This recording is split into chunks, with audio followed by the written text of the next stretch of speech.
राजस्थान की सरकार ने भी पहल की है प्रवासी राजस्थानी दिवस के रूप में।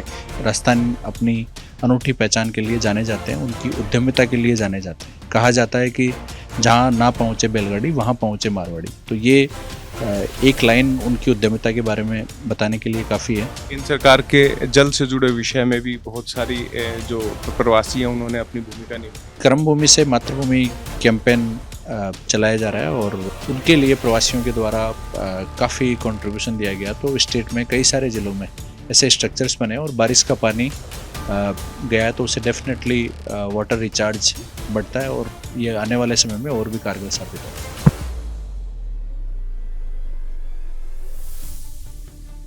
राजस्थान की इस धरती ने वीरों को जन्म दिया। यहाँ की संस्कृति ने उन सपनों को बुना जिसने दुनिया के कोने कोने में अपना मान बढ़ाया।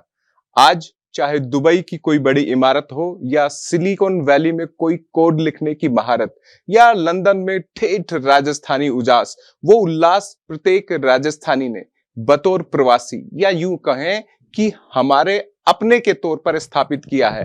लेकिन ये राजस्थान की धरा है, ये उन्हें बुला रही है कि आइए अब यहां भी ध्यान दीजिए। ऐसे में उनका मान बढ़ाने के लिए राजस्थान की सरकार ने भी पहल की है प्रवासी राजस्थानी दिवस के रूप में। ये वही दिवस है जो कनेक्ट करेगा ना केवल आपकी सोल को, साथ ही आपके सपनों को भी।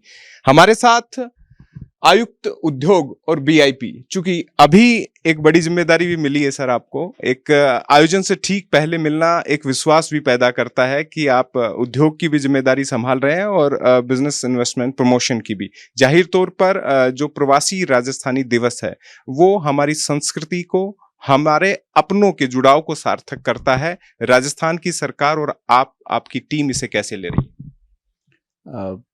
देखिए, मैं इसके ओरिजिन में जाना चाहूँगा। लास्ट ईयर माननीय प्रधानमंत्री जी के द्वारा राइजिंग राजस्थान इन्वेस्टमेंट सम्मेलन का शुभारंभ हुआ था और उसी कड़ी में आदरणीय मुख्यमंत्री जी भजन लाल जी शर्मा के द्वारा घोषणा की गई थी कि हम हर साल प्रवासी राजस्थानी दिवस मनाएंगे। उसी के क्रम में इस साल 10 दिसंबर को प्रवासी राजस्थानी दिवस मनाया जा रहा है और इस कड़ी के तहत हम 3 समिट पहले कर चुके हैं, जिसमें हैदराबाद, सूरत और कोलकाता हमने टारगेट किया और अब मेन समिट हमारा 10 दिसंबर को किया जा रहा है।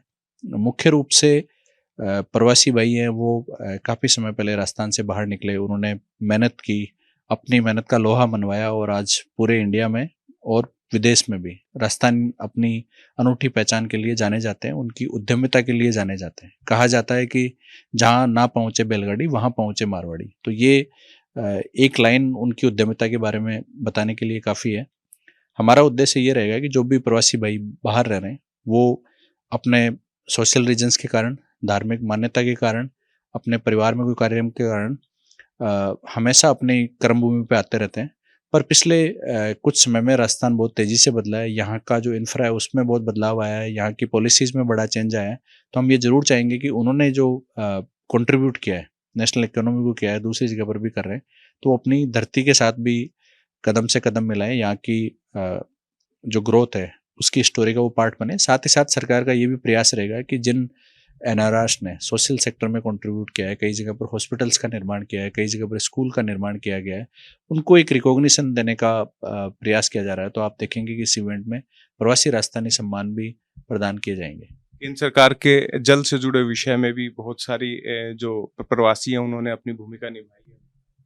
जी, कर्मभूमि से मातृभूमि कैंपेन चलाया जा रहा है और आदरणीय CR पाटिल साहब और माननीय मुख्यमंत्री जी के निर्देशन में ये प्रोग्राम किया जा रहा है। उसमें आपने देखा होगा कि इस बार ईश्वर की कृपा से राजस्थान को बहुत ही अच्छी बारिश की प्राप्ति भी हुई और साथ में जो वाटर हार्वेस्टिंग स्ट्रक्चर्स है उनके लिए प्रवासियों के द्वारा काफ़ी कंट्रीब्यूशन दिया गया। तो स्टेट में कई सारे ज़िलों में ऐसे स्ट्रक्चर्स बने और बारिश का पानी गया है तो उससे डेफिनेटली वाटर रिचार्ज बढ़ता है और ये आने वाले समय में और भी कारगर साबित होंगे। लेकिन सबसे बड़ी बात ये होती है कि भाई कौन कौन रहा है, सब जानना चाहते हैं कि देखो काम तो बड़ा हो रहा है, नाम भी बहुत बड़े हैं। कोई पूरे भारत का ही देख लें, ग्लोब लेके बैठे तो हर जगह राजस्थानी मिलेंगे आपको, तो लंबा अनुभव है इस चीज का। लेकिन इस समिट में ऐसा कौन आ रहा है कि मैं इस समिट में जाऊं? इसमें देखिए, जैसे आपको बताना चाहूँगा, कल ही आदरणीय मुख्यमंत्री जी ने हमारे जो 26 चैप्टर हैं उसमें 14 डोमेस्टिक चैप्टर हैं, 12 इंटरनेशनल चैप्टर्स भी हैं। तो दुबई से लेके, न्यूयॉर्क से लेके, नेपाल से लेके सब जगह पर व्यक्तिगत रूप से सभी हमारे चैप्टर अध्यक्ष से भी बात की है, प्लस जो हमारे डोमेस्टिक चैप्टर्स है वहाँ पर भी जो उनके अध्यक्ष है उनसे इंटरेक्ट किया जा रहा है। साथ ही साथ जो बड़े प्रोमिनेंट इंडस्ट्रियलिस्ट हैं उनकी, या वो राजस्थान से हैं या उनके राजस्थान में प्रेजेंस है, तो उनको भी सरकार ऐसे नाम से उसकी हम आपको एक लिस्ट प्रोवाइड कर देंगे। हमारे पास में लगभग 33 अब तक जो सीनियर अच्छे बिजनेसमैन है उनकी कंफर्म लिस्ट है, तो वो आपको हम प्रोवाइड कर देंगे। एक और सुना था कि 15,000 लोगों को निमंत्रण भेज दिया, बड़ा आयोजन। देखिए, हम जो हमारा पूरा डेटाबेस होता है उसको यूज़ करते हैं, उसमें डोमेस्टिक लोग भी होते हैं, इंटरनेशनल लोग भी होते हैं। तो इनवाइट्स, देखिए जैसे राजस्थान की परंपरा है न्योता सबको दिया जाना चाहिए, तो हम सबको न्योता दे भी रहे हैं, पर अपने कमिटमेंट्स की वजह से या अपने काम की वजह से सारे लोग नहीं भी आते। पर मेरा ये मानना है कि लगभग 5 से 6 हज़ार लोग इसमें वो करेंगे, और अब तक लगभग 4,000 लोगों के रजिस्ट्रेशंस हमारे पास में आ चुके हैं, और लगभग उम्मीद है अगले 1 सप्ताह में हम उस मार्क को टच कर जाएंगे। आपने कार्यक्रम एक दिन में समेट दिया, लेकिन लोग तो कह रहे थे थोड़ा और बड़ा कर ले। अब इसमें लोग डेफिनेटली चाहेंगे कि लास्ट ईयर राइजिंग राजस्थान का जो समिट हुआ था वो 3 दिन के लिए हुआ था, पर उसमें बहुत सारी मशीनरी इन्वॉल्व होती है, और इस बार जो हमारा टारगेट है वो बिल्कुल फोकस्ड है, कम्प्लीटली डेडिकेटेड टू प्रवासी राजस्थानी है। तो मैं मानता हूँ कि एक पूरा दिन इसमें सफिशिएंट है। हम फर्स्ट सेशन कम्प्लीटली उनके लिए रख रहे हैं, और सेकेंड सेशन में 8 जो मेजर सेक्टर्स हैं अपने स्टेट के उनको भी कवर कर रहे हैं। तो मेरा मानना है एक दिन पर्याप्त समय है। शाम को अच्छा खाना भी है और गाना भी है। हाँ, हमारे जो प्रवासी राजस्थानी आ रहे हैं और बाकी लोग भी आ रहे हैं, तो उनके लिए कल्चरल प्रोग्राम का आयोजन जेईसीसी में किया जाएगा, और उसके पश्चात में सांस्कृतिक संध्या के बाद में डिनर का आयोजन भी जेईसीसी में है। तो राजस्थान अपने पावनों की आवभगत के लिए जाना जाता है, तो ये सरकार की तरफ से व्यवस्था की गई है। सर, बड़ी संख्या में हमारे प्रवासी दर्शक भी हैं, क्योंकि बाध्यताएं अब इंटरनेट के ज़माने में डिजिटल ज़माने हट गई है एक बिल्कुल। और आप उस धरा से आते हैं जहां लोक भाषा को, लोक संस्कृति को मान भी मिलता है। स्थानीय भाषा में अगर आप आमंत्रित करना चाहें, हमें खुशी हो। मैं एक ही लाइन में कह रहा हूँगा, पधारो आपने देश। आप सब लोग यहाँ की मिट्टी से जुड़े हैं, मैं आपको खुली बाहों से स्वागत के लिए तैयार हूँ, और हमारी पूरी टीम आपको वेलकम करने के लिए तैयार है। आप इस इवेंट का हिस्सा बने, राजस्थान की आर्थिक यात्रा का हिस्सा बने, और अपना अमूल्य योगदान इस राज्य के लिए दें।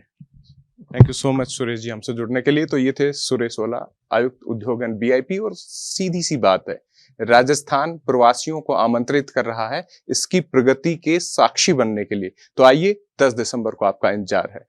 वीडियो जर्नलिस्ट रिंकेश के साथ अंकित तिवारी, बिग बिल्डर, जयपुर।